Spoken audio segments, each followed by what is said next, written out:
Saga Saturday live. We are going to be talking about Erik the Red saga today. And if my lovely co-hosts will introduce themselves. All right, I'm Bersi Edvardarsson, and Baron Bersi Edvardarsson. I'm still not used to that. And I study Old Norse. I have a degree in Old Norse, and I love talking about sagas and beached whales. And I am Dam Kennehill, the library. I do not have a degree in Old Norse, which does make me sad. I'm not going to lie. Every time Bersi mentions it, I'm like, oh, I'm not that cool. But I do have a degree in linguistics. With a So cool. Right. I wish I had a degree in linguistics. Yeah, but you have a degree in Old Norse. So, like, we should stop fighting about this and just be friends. And use our powers, you know, for evil. Oh. As we all should. And anyway. So I have a degree in linguistics with a specialty in the history of English, and that's how, well, no. A 12-year-old me went to the Viking skip museum at Roskilde and was just, like, blown away. And that 12-year-old me was just like, this is the coolest fucking shit in the world. Like, I didn't say that because I was 12 and lived a very insular life, so it was probably like, this is the most hecking awesome, right? Like, it was something very pure. But I was just blown away by the beauty of the ships, and just, so that was the beginning of it, and now here I am. You know, we're a few months into this, like, getting excited and talking about Norse and other early medieval Germanic literature. And exploding whales are also, like, I learned about the Oregon exploding whale this week, and it was... If you haven't watched the video, go on our Facebook group page and watch the video, because that's not how we handle it in Alaska. It is pretty spectacular. All right, and I am Ulla Brenna's daughter. I don't have a degree in anything, so y'all are way up on me. I'm just a nerd hanging out with my nerd friends. So you're Ulla, which is better. Sorry, I'm also sharing the link out to like 50,000 pages. So, okay.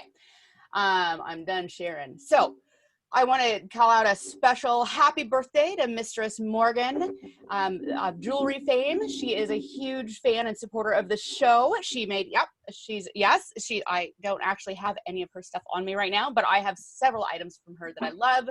So happy birthday, Morgan. I hope your guy is spoiling you extra today. Yay, happy birthday. All right, yep. I got to get one of those. They're so, they're so pretty. Look at this. I know. They're beautiful and they're flexible and they're pretty much indestructible. I just need to get one.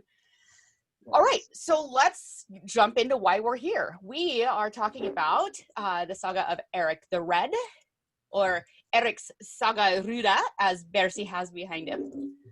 I'm going to do a bit of the summary of it, and then we'll jump into the more deeper discussion about stuff. So it starts with a whole bunch of family history, marriages, deaths, etc., as pretty much every saga does. We actually were just talking about that before we went on the air as to why there is an extensive genealogical section to make sure that you can connect your family with these important old families. Yes, super important families. So we start with Gudrid and her father leave Iceland with 30 men. They head to Greenland. Half of them fall sick and die on the way. Good times. They get to Greenland. They overwinter there, kind of spread out amongst various farmsteads. Erik's son, Leif, is instructed by King Olaf of Norway to convert Greenland to Christianity.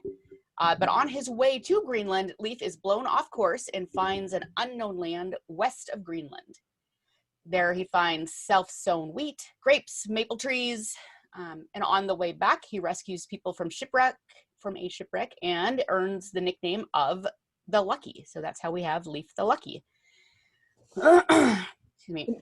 Yeah. Can I just really quick? I thought it was really interesting in this version of the saga. So in the Greenland saga, his nickname, the Lucky, is not explicitly tied to Christianity. But in this version of the saga, and now I'm trying to find where I highlighted it and I can't. It is more explicitly tied to his Christianity. It talks about Like he was going to convert people, and then he found these people on a log, and now he's called the Lucky. Yes. It's in chapter 5, I think.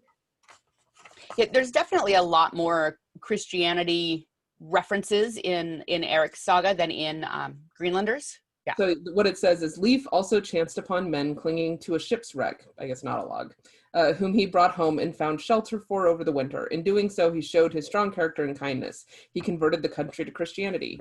Afterwards, he became known as Leif the Lucky.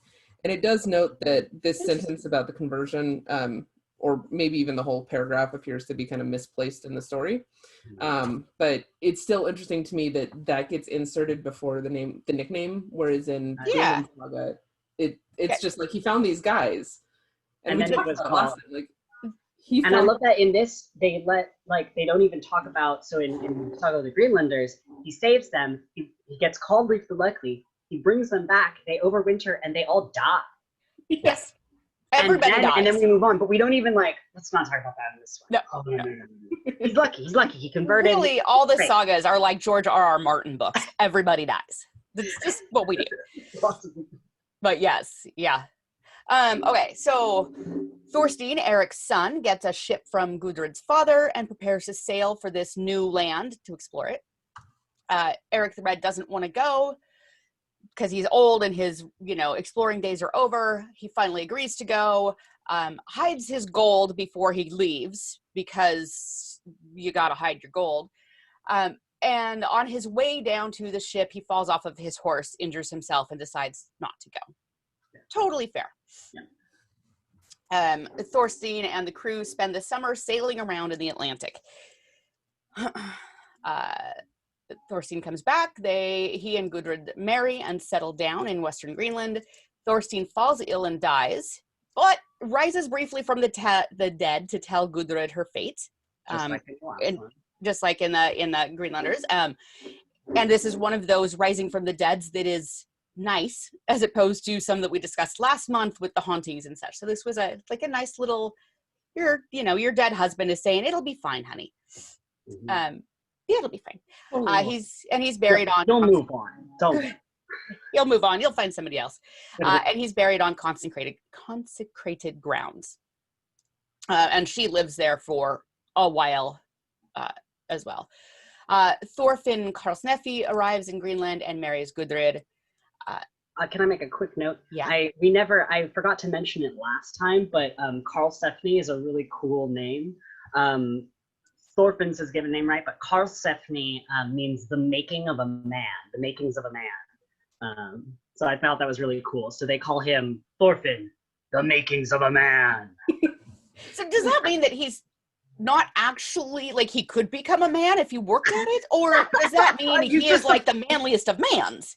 I think what it means is that he's, swift as a flowing river, and with all the force of a great typhoon, the strength of a raging fire, and also perhaps mysterious as the dark side of the moon. Oh, God. I think that's what it's telling us here. Yeah, clearly. There you have it. Oh, my God. It is a bummer. Now, I didn't know that, and I'm kind of bummed that they never explain how he got the nickname. I know. Yeah. Right? I guess he was just really cool. It's got to be a good story, right? There has to be something that got lost, because there's another saga that just didn't make it to our time that tells the awesome story of how he got that. It was probably stuffed in some bishop's hat. They have found many manuscripts. I'm not kidding. Lots of manuscripts, either wrapped around old fish or stuffed in miters to give them their shape. Ugh. The things that we do. So Karlsneffi and Gudrid get married.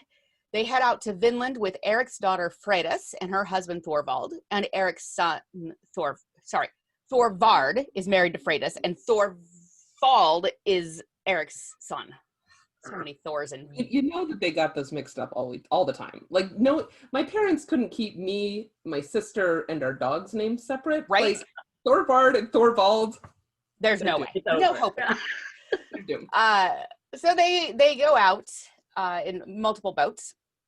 They find Helleland, Markland, and Bjarni, as well as the keel of a ship, as well as a keel from a ship at Karlsnes.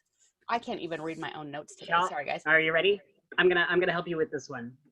It's you gotta think of it as Kjall, like keel, Yeah. Kjall, Kjall. R, Ness. Kjallar Ness. Kjallarness. Yep. Kjallar. Exactly like it says. Exactly like it says. Which in the other saga, in Greenland saga, we know why that keel's there, but in this saga, Right. it's just we a found a keel. obviously a keel. So I have to think that if I'm sailing about and see, on this new land that in theory nobody has seen before, there's the keel of a ship, like that would raise some questions in my mind. In this saga, they're just like, oh, and there's a keel of a ship on that point. All right, well, let's just keep on going. Okay. So they stay at Stromsfjord, where they find a beached whale. Now, they do not, in fact, blow up this beached whale. But, Percy, you have notes on this beached whale. Yes. I actually, I've been trying to find the second. Does anyone have the chapter offhand right now? Perhaps. Because this is the beached whale. They don't just find this beached whale. This beached whale is given to them, or at least it's implied that it is given to them by the god Thor. And I find this section super, super interesting because essentially this guy, and I believe his name has Thor in it, as many of them do. They're all having trouble. They don't have enough food, and he goes up on top of a nest for I think like 3 days or something, or possibly just like a whole night, or it was like for an odd amount of time. He goes up on this nest, and I'm trying desperately to remember all the details correctly. But I know he like whips himself into this frenzy, and they describe him, chanting and saying all these words up to the sky, and his eyes were wild, and he's like frothing at the mouth. End of chapter 8. Chapter 8. Let's see. Yes, Thor Hall. Like I said, it's got Thor in the name.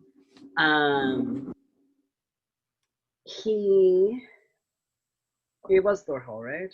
Yeah, Thor Hall talks about wasn't Old Redbeard. It's the page, I think page 667. 667. This is when this is also the part where they send the two Scots out. Yes. And the two Scots to go explore the land. And so while he's looking, I'm going to explain the Scots thing because it's pretty good. So they were dressed in a garment known as a kiafel, which I have never heard of before, but I'm doing it, which had a hood at the top but no arms, and was open at the sides and fastened between the legs with a button and a loop. They wore nothing else. So they're wearing like a really long hood. It's like a onesie. Yeah. I'm not sure what that is, but I kind of want to make one. Just such a specific description. First off, why are they dressing the Scots in this? We all know that the Scots don't like to wear things that close between their butts. And two, maybe it's so that when they die, they can't take your head and put it next to the butt. I don't know. Or it's like a kilt that starts at the neck. But really, this is a mosquito-laden country. Like yeah. If you've ever been to sort of the northern reaches of North America, we are utterly beholden to the mosquito, which is, for example, it's the same in Scandinavia. It is rough up there, especially in the summer. And so I have no doubt that there were mosquitoes just like mad around here, right? And they send these poor guys out in this like onesie thing. Why the button and loop? Like, why is that particular description preserved?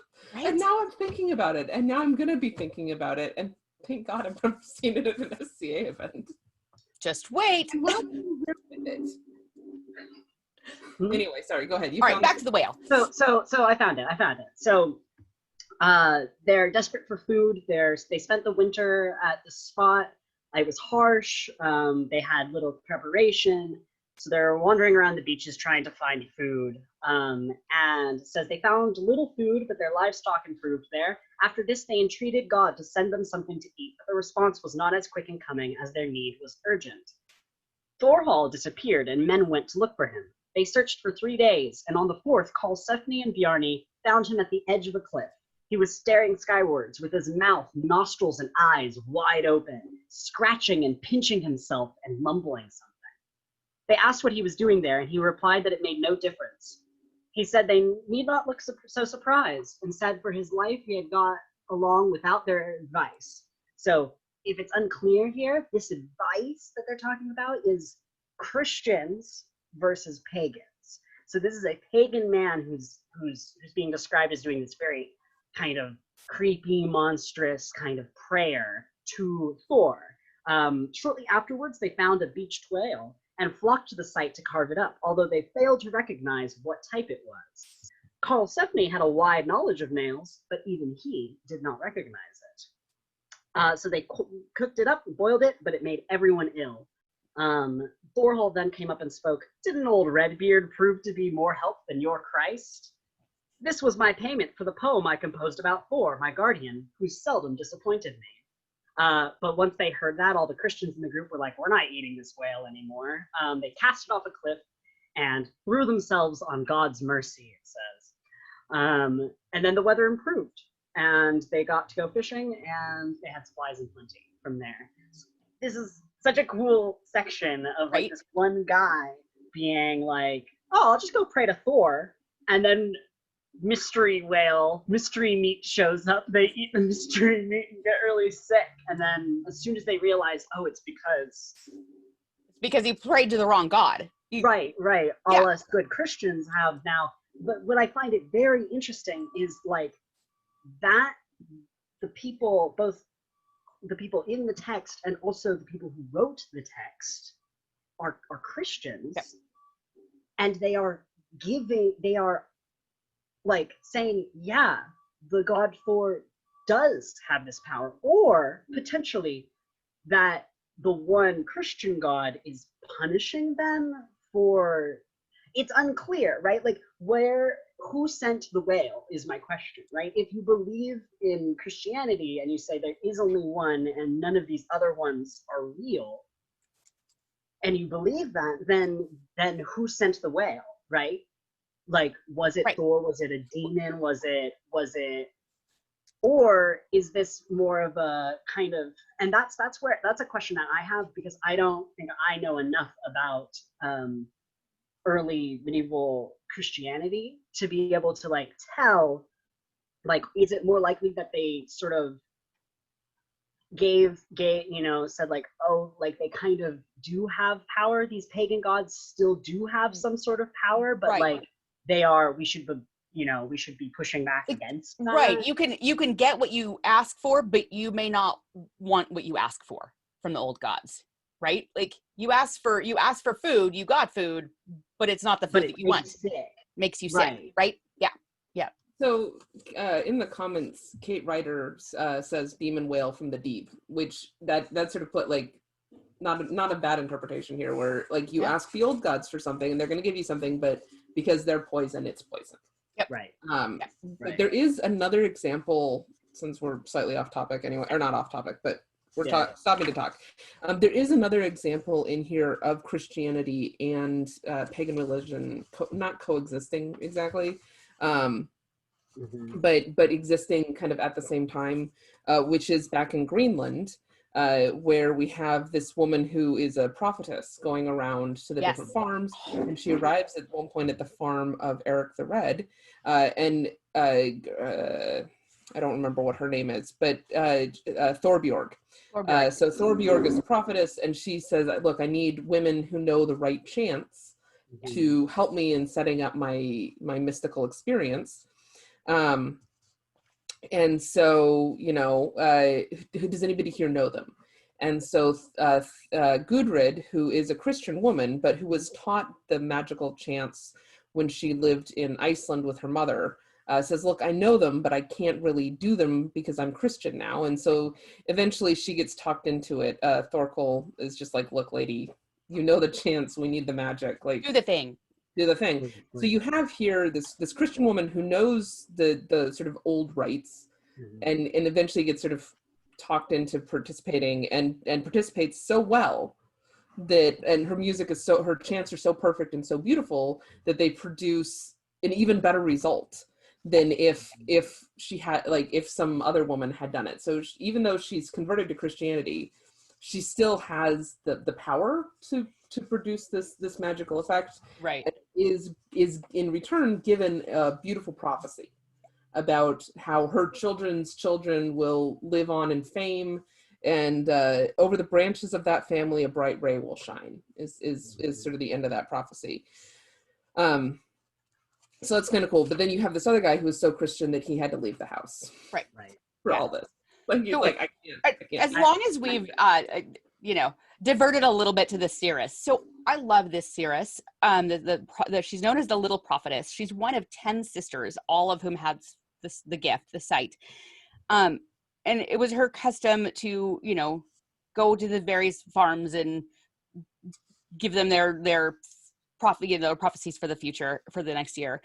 One of the things that is kind of on her requirements list, for the bands that want green M&Ms, she needs a high seat prepared for her, complete with a cushion, to be stuffed with chicken feathers, specifically chicken feathers, which are not actually the comfiest feathers, but whatever.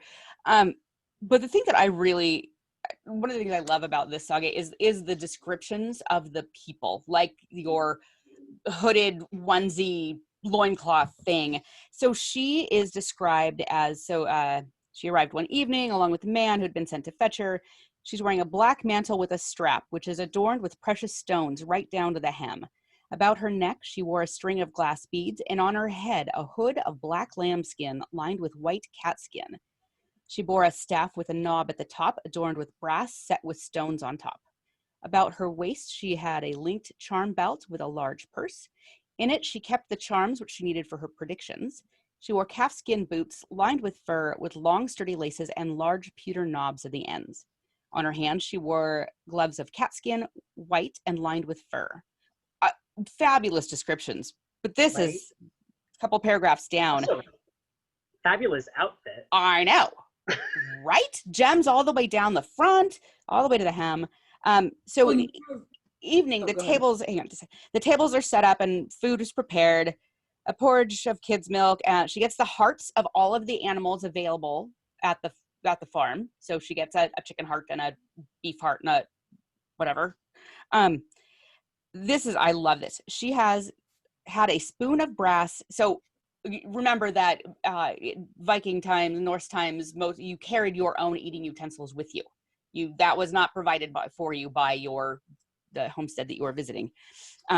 So her eating kit is a spoon of brass and a knife with an ivory shaft. Its two halves clasped with bronze bands, and the point of which had fallen off. Like, that's really, really specific. I don't know. It makes me wonder if there's more to it than that. Like, why is it so specific that the point was broken off of her ivory knife? Also, I want an ivory knife. But anyway, that's my digression over there. It is one of the better descriptions of, a detailed description of an eating kit. The authorship is weird, but the manuscript authors here just very, very specific clothing descriptions and physical descriptions, unlike a lot of things. I think Laxdæla Saga is the only other saga I can think of that kind of gets close, where they're constantly describing actual physical descriptions of what people are wearing and what they look like. Right. It's super interesting. And I have no idea why they want to get a lot more flowery. It's really nice to see instead of a bullet point saga, which a lot of them feel like. You're right. Then this happened, then they went here, they did this, then they did that. It is interesting too to see described her staff. Yes. Because the Norse word for the most common word for a woman of prophecy was vulva, which literally means staff bearer. Yeah. So here she is specifically identified as a prophetess Their staff. The carved top and the, yeah. All right. In the comments, we have a name that I can't pronounce, and I apologize, that asks perhaps chicken feathers, because that would be the most common, so the easiest to accommodate. Totally possible, though I'm curious about the extent of goose husbandry, because goose down is goose and duck. Yeah. Right? Like, way better, but I don't know if they kept them domestically, right? Or if they were wild. I can definitely, like, I have no idea about that, but I do know that I have heard more references to geese in Old Norse than to chickens. I cannot think of the name for chicken in Old Norse, but for instance, one of the earlier Icelandic law code that we have is literally named grey goose, graugus. Right. So I wonder if it's a translation error about the chicken. I mean, like, they probably had chickens too, but I do know the Old English word for chicken. It's a very complex word. It's chicken. Chicken. Oh. It's spelled C-I-C-E-N. But yeah. Very, very difficult chicken. But you know. All right, we have strayed way far from. We are all right. We're gonna go back to Vinland. All right, so we're in Vinland. They find this beached whale. They eat the whale. They get sick. So they have two ships in this exploration party. One ship goes north and then is blown off course, and just kind of just goes wandering around in the North Atlantic for a while. Feel, you know, getting lost at sea happens all the time, right? The other one goes south to Hop, specifically with livestock. Like, they went there with livestock. They went there with women. They were in this for the long haul. At Hop, they meet natives for the first time. Things go great. Their trading is happening. The natives are especially interested in the red fabric that they had, trading pelts for this fabric, and the Norse are tearing them down to smaller and smaller strips, and still getting the same amount of pelts for these smaller and smaller strips. But Karl's nephew won't let his men trade weapons.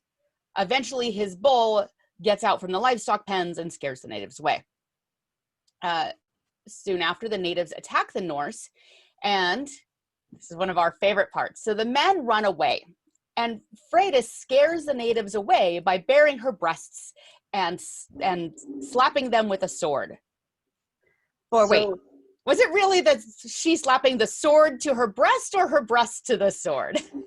So in the in the text, it's very interesting. So like, as Ula said, there's the attacks are starting. This is the one in which a bull breaks out of its pen and starts bellowing, or ran out of the forest and bellowed loudly, and then the natives took fright at this and then ran to their boats, and that's what sort of starts the fighting. They come back 3 weeks later, and all the men start fleeing. All the Norsemen start fleeing, and it says, I love this, phrases came out of the camp as they were freeing. She called, "Why do you flee, such miserable opponents, men like you who look to me to be capable of killing them off like sheep? Had I a weapon, I'm sure I would fight better than any of you." They paid no attention to what she said. Freydis wanted to go with them, but moved somewhat slowly, as she was with child. So she's hobbling along, very pregnant. She followed them into the forest, but the natives reached her. She came across a slain man, Thorbrand Snorsen, whose entire claim to fame, by the way, is that he was dead here. And has a sword stuck in his head. He's got a sword stuck in his head, or he had been struck in the head by a slab of stone. His sword was beside him. She snatched it up and prepared to defend herself with it.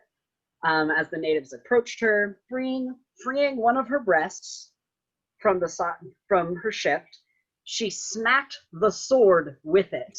Yeah. This frightened the natives, who turned and ran back to their boats and rode away. Karlsefni and his men came back to her and praised her luck. So the thing about this section, weirded up already, okay, she takes one boob out and then slaps the sword with the boob somehow. Here's an Okay, interesting... speaking as a large-breasted woman, that is entirely possible. I can do that. A little dangerous. Those things have edges. The interesting thing here, so it's already funny enough to try to like imagine, and like I'm trying to imagine myself in the place of these native people who are, you know, in this battle, and they come around the corner and they see this woman who's just picked up a sword off of a dead guy, and she turns around, and here's where I'm starting to make all the connections on like why I would run away if I saw this display. I look and I see this woman who is very visibly pregnant, right? Like they say that she's having trouble walking very fast because she's so pregnant. So she's very visibly pregnant. And if you know anything about animals, mother animals, you know a mother is going to be a lot fiercer than just a random bear walking through the woods. Absolutely. So you come across this mother who's prepared to defend herself, and then she does this weird thing where she takes her boob out and starts slapping the sword with it. I think I'd see that and be like, I don't know what's happening. I'm out. But peace out. I gotta go. This is not worth it. I think I hear my mom calling. Like, but there's also, and I was desperately trying to find it. I studied this saga in a class, but it was like 3 years ago at this point. And I remember we talked about, there's a couple of manuscripts, one that was pretty clearly just a copy off the other, and they're defective manuscripts, which means that there are pieces missing because of damage to the actual physical manuscript. So like either the ink is washed away, or there's a stain on it, or part of the page has been ripped. That's what we mean by defective manuscripts. So usually we don't use defective ones as like our translations that we use in here, unless we have to like stitch several together to make a full story. So these two defective manuscripts have a slightly different version of these events. Everything is exactly the same, except instead of baring her breast and slapping the sword with it, she bares her breast and cuts it off with a sword, takes her now cut off breast and throws it at the natives who are pursuing her, which I absolutely would run away from. Oh my God, that's terrifying. Terrifying. And probably both of these scenes, whether or not she cuts it off, have their roots in the saga writers being familiar with tales. In the later period, we get much more of book culture and literature coming in through Christianity, and that includes older literature like Greek and Roman stuff, and tales of Amazons come into the cultural consciousness. So it has been suggested that it is possible that this scene has to do with Amazonian ideas of cutting off one breast is something that warrior women do. Even though the point for the Amazons, of course, was for archery and making right, but I like it. I mean, that's a Camille seems to have. Yeah. So, one, I went to Saga Database and I found the line in Old Norse, what they say. So I'm going to copy it into the chat. I'm going to try and read it out loud, but I'm also going to copy it into our Zoom chat so that the person who actually knows Old Norse can take a look at it. But it's hon dro thou ut briostet undan klæðnum och sletter oberu sverdenu. So yeah, that was pretty close. Oh, hey, you did pretty good. So I can pick up at least some of that. And then drew she out her breast from under the clothing, or from the clothing, and Sletter slapped, hit. Yep. So yeah, it's a she drew then out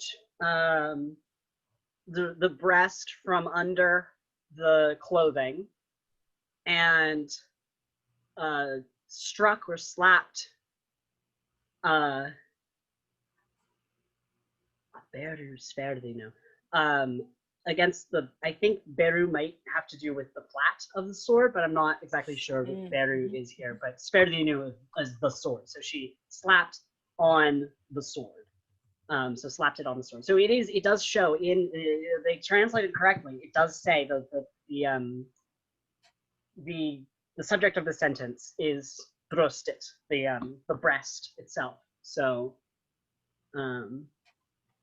brjostet. I love that. I think it's just breast. Brjostet. So that's really interesting. So the other thing I was going to note, though, is we were talking about sort of the imagery of either the sliced off breast or the bared breast, and those also have some very distinct callbacks in Christian iconography. Yes. So the Virgin Mary is often depicted as bearing a breast. Yes. And either spraying somebody with her milk, which is apparently some form of blessing, but just looks, it never looks normal in the art. It's always a little weird. There's that one saint or whoever who's always like kneeling down like 6 feet under her and like getting this stream out of. I think that's Francis, maybe? St. Francis. It's so funny. But yeah, no, so that's one option, is that the Virgin Mary is frequently displaying a breast. But there's also, I think, St. Agnes chops off her breast, both her breasts, which leads to a very particular kind of pastry in, I think in Scandinavia has some versions of it, but also an Italian pastry, which is St. Agnes's breasts, which are these little sort of moundy things. Yeah, with a dot on top for her nipple. And it's just, but it's solid medieval Christianity.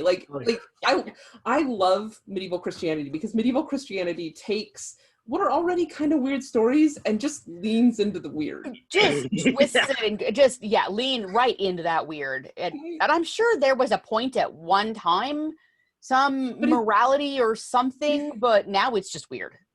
Yeah, now we just eat boob pastries, and that's fine, and that's how we do it because that's how we've always done it, and this is the recipe passed down to me by my great-great-grandmother. Like, it's normal. But anyway, so yes, let's Bercy, you're looking something up. So should we? I'm trying to figure out what beru means, and I'm starting to think it might just mean bear, like the bear sword. Without a sheath on it. But I'm having to deal with the fact that the word bera has like 4 pages of right. All right, well, while you look that up, we're gonna go back to Vinland. We have been derailed so many times today. All right, so Frida scares the natives away. The natives find a dead man with an iron axe in his head. They use the axe on wood, and it works great. They break it on a stone and throw it away.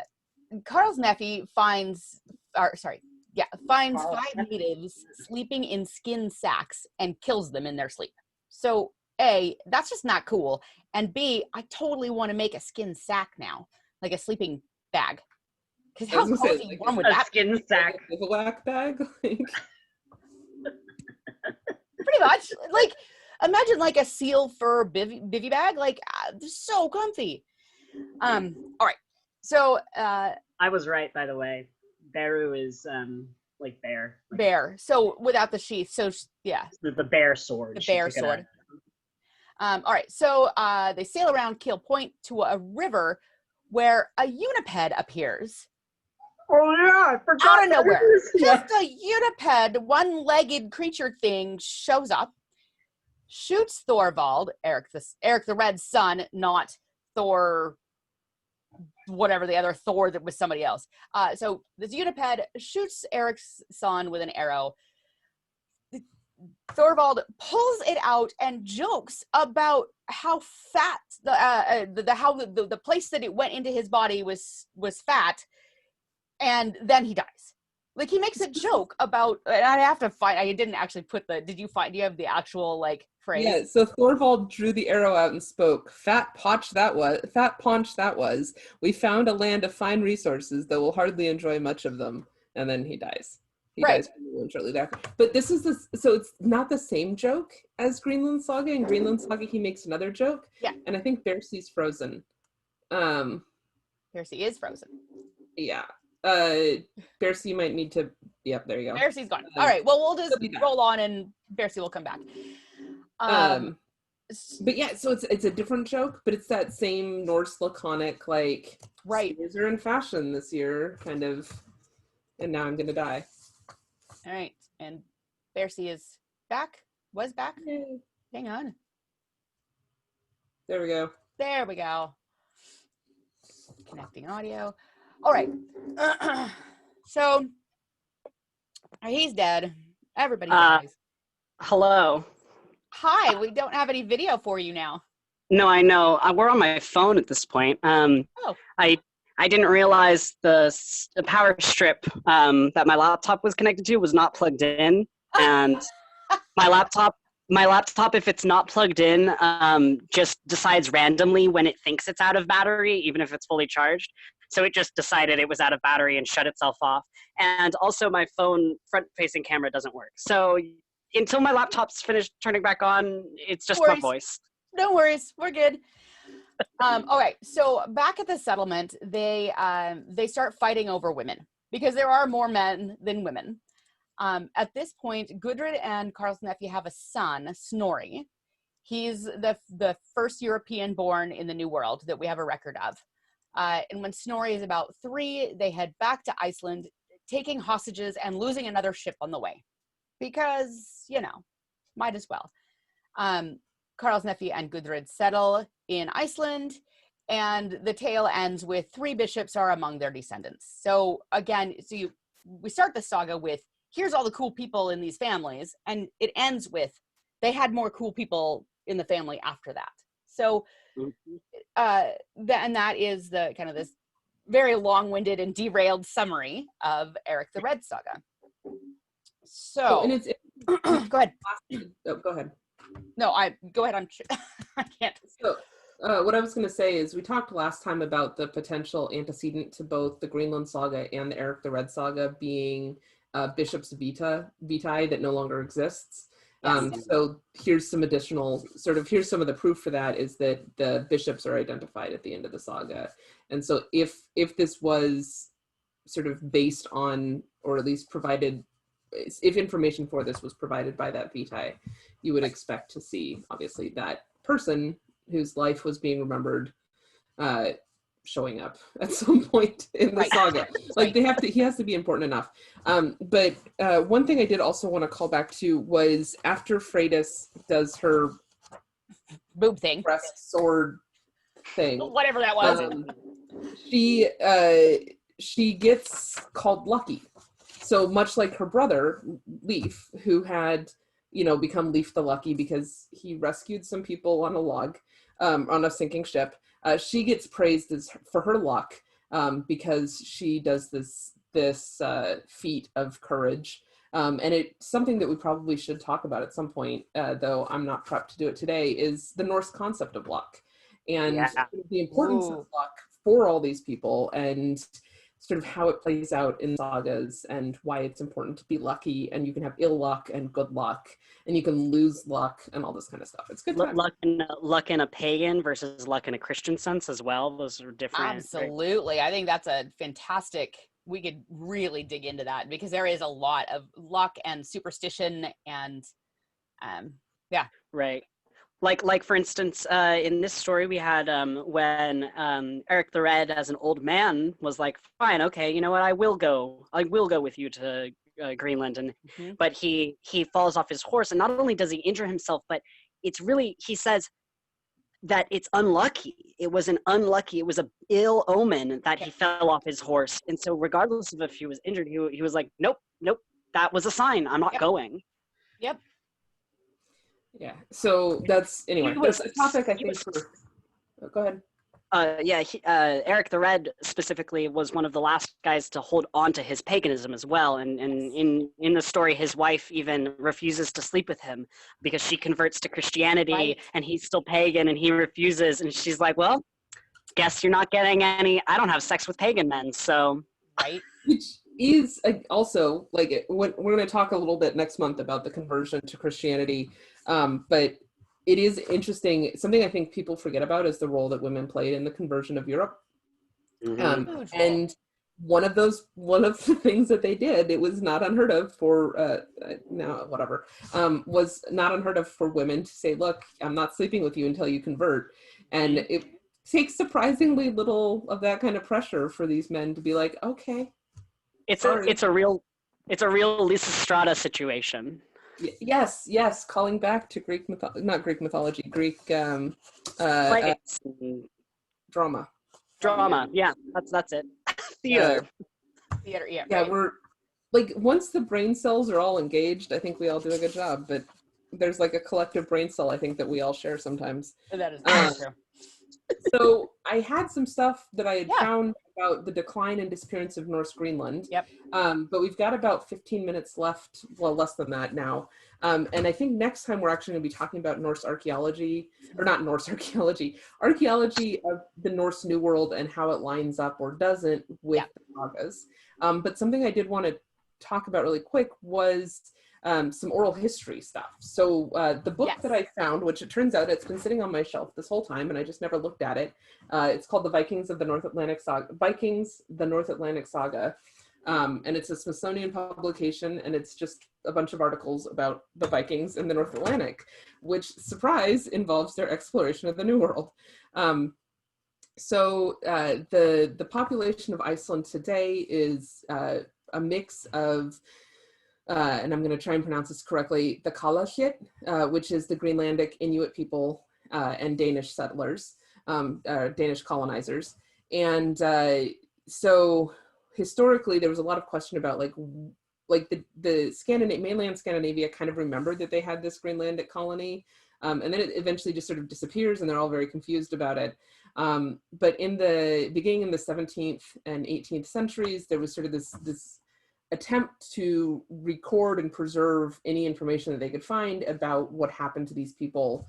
And then I think it's in the 19th century, we have this guy, H.J. Rink, who is a Danish scholar. He's a geologist.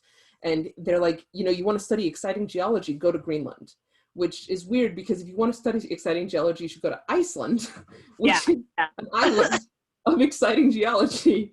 Greenland is like a lot of glaciers. So how do you find the geology under all that ice? Right. So maybe he's a glaciologist and they're just like, geology. I don't know. So he goes to Greenland and he ends up getting really fascinated by Kalaallit culture. And so he begins working with this guy named Aaron of Kangek, who is a Kalaallit person. And they produce, I'm working on pronouncing that right. So they end up producing what becomes the first Greenlandic Inuit language newspaper in an effort to preserve Inuit culture. And it's called Atuagahluit. Sure, I tried it. So anyway, it's still published today. It's kind of cool, but it begins publication in the mid 19th century. And That's part really of cool. what, it is. And part of what they end up preserving is Inuit oral history of their contact with the Norse. So it's important to remember the Inuit and the Proto-Inuit, the Tula culture. So the Tula culture actually arrived in Greenland after the Norse. So you had the Dorset culture. The Dorset culture had been sort of withdrawing. And then in the period where they were withdrawing and before the Tula people arrived, you have the Norse sort of showing up. So there's a couple of examples that I wanted to highlight of some of this oral history. And this is probably coming from closer to the end of the Norse settlement, which is generally agreed to be around 1450. So the Western settlement ends earlier, and then the Eastern settlement persists until about 1450. The last really good record we have of it is in 1408, but then we have some archaeological finds that suggest later settlement, but not much. Not much, yeah. So the first contact, this is a story about the first contact. In former times, when the coast was less peopled than now, a boat's crew landed at Nook. They found no people and traversed the fjord to Kangersunek. Halfway up the coast to Kornok, near Kangasak, They came upon a large house, but on getting closer to it, they did not know what to make of the people, seeing that they were not Inuit. In this manner, they had quite unexpectedly come across the first Norse settlers. These likewise, for the first time, saw the natives of the country. So the Norse are encountering the Inuit for the first time, and vice versa. And then another story. So the next two stories are kind of about how the Proto-Inuit, the Tula, and the Norse weren't really sure what to make of each other, and didn't necessarily have great relations. So a girl was sent, so this is an Inuit girl, was sent out to draw water in the evening, but while she was filling the pail, she noticed the reflection of something red down in the water. At first, she thought it to be the reflection of her own face, but turning around, she was horrified on seeing a great crowd of the Kvadluniate. I'm sorry, my pronunciations are really, I'm butchering this, but that's the Tula word for the Norse. The Inuit, Greenlandic Inuit word for the Norse. So she sees a crowd of these people. She was so confounded that she left the pail behind and hurried into the house to say what happened. And then another contact, kind of going the other way. A kayaker one day went to the bay of Iminguit to catch thong seals. Arriving there, he observed a tent belonging to some Kvadlunate.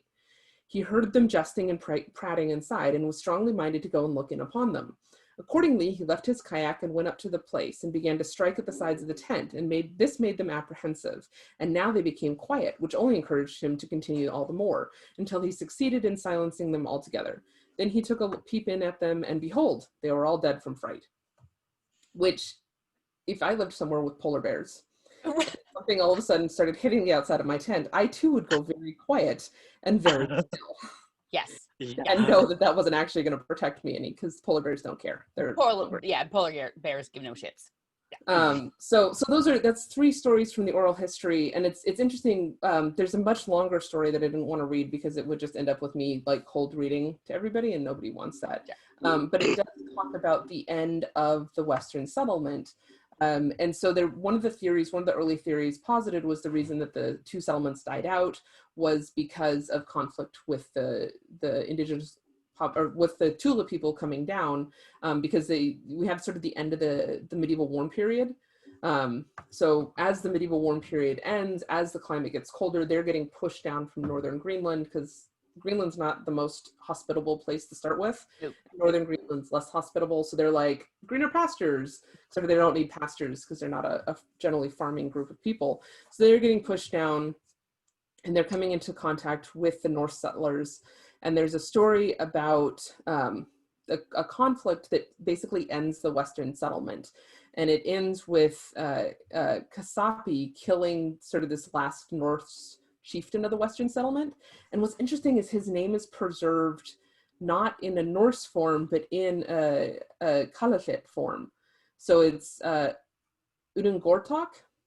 And it would be very interesting to me to learn what his name was in a Norse form that produces, you're back. That produces Udungortok in Kalaallit. So anyway, I'm super excited that you found that, because as we talked about last week, we weren't finding any record from the native side of it, right? So that's really cool. I actually just ordered that book off of Amazon. Thank you. Yeah, no, it's a really neat book. But what I thought was really interesting was the story about the end of the Western settlement from the Kalaallit perspective. Yes, it was a lot of the hallmarks of a Norse feud cycle. So there's the first insult, and then it builds to hall burning. So it ends with the Kalaallit coming and burning the hall of the Norse settlers. And then the chieftain runs away, and Kasapi chases him down. And there's the guy, Aran of Kangak, actually what he was trained to do was to be, to carve woodcuts and stuff. So he illustrated a bunch of these stories. And so there's an illustration of this killing, and I'm going to see if I should have marked it so I could show you guys. And it's a pretty definite illustration. Like, the guy is clearly dead because Kopsi's holding his arm up, the dead guy's arm, and just like displaying it for all to see. Like detached from. like severed. Yeah, like there's a little bit of bone sticking out. Like That's incredible. Classic. Oh, there it is. Okay. Oh yeah. That's so There's the cool. arm. Yep. That looks like how a fisherman might be like, look at my catch today. Right. So the Norse had killed Kasapi's child and his wife, and so this was his revenge. Yeah. And so he chases this guy down, and it is one of the things. So one of the things I thought was kind of fun. There's no reason that it would be calling back to this, but if you remember back to Beowulf, when Beowulf returns to Heorot, he shows off the claw and shoulder of Grendel. Yes. And so I'm not suggesting that this illustration is a callback to that. No, but I'm just saying that it's an interesting parallel that exists Severed arm. That is very cool. Victory. I love it. Yeah, there we go. That's maybe, in when we're all allowed to get together in the future, Saga Saturday can sponsor a tournament, and what you win is the severed arm of victory. The severed arm of victory. I would love to make that. Sort of scarecrow, just sort of straw in a bag. We can do this. We can absolutely make this happen. All right. So I think we've gone on plenty of tangents, and this has been another fantastic episode with you guys. Love it. So next week we will be comparing the archaeological evidence found in the New World at Lonesome Meadows, and I was actually just reading one in Maine. We're going to compare archaeological evidence with the literature and see where they match up and where they don't, because there are definitely some disconnects in locations and things like that. So that is our plan for next week. And Kate, writer, I love your suggestion of the March theme being luck. So we are, I'm really getting into this themes month because it helps keep us on task. Yeah. It really keeps us focused, because otherwise we're just all over the place. So next week we will wrap up the Vinland stuff with a little bit of archaeological evidence, and then all of December we are going to be looking at Yule, gift giving, Christianity conversion. Then there's a lot going on in all of that, and we will we'll have the actual Facebook event things up probably in the next week or two. We have to pick which sagas we're going to be digging into so everybody can do pre-reading, but that's what we have. I know, including us. I don't know. So that is what we have. Do you guys have any final words? Thank you to Between Two Peers for suggesting the Wimple look today. That was Yes. appreciated. I was like, what am I going to wear tomorrow? And then they're like, Wimples. I'm like, yes. Check. Moving on. When in doubt, Wimple. It's just, it always looks so medieval. Like nothing. Oh yeah. Wimple, it's the push-up bra for your face. Yes. Absolutely. It's exactly what it is. I love a good wimple. Maybe I'll do a wimple next week. Love a good wimple.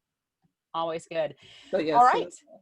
Darcy, do you have any final words? I don't think I'll wear a wimple next week. Oh, come on. It'll offset your beard really nicely. I don't. Yeah, just sort of right here. Just like that. Awesome. Well, with that, we will say bye until next week. Bye, everybody. Bye.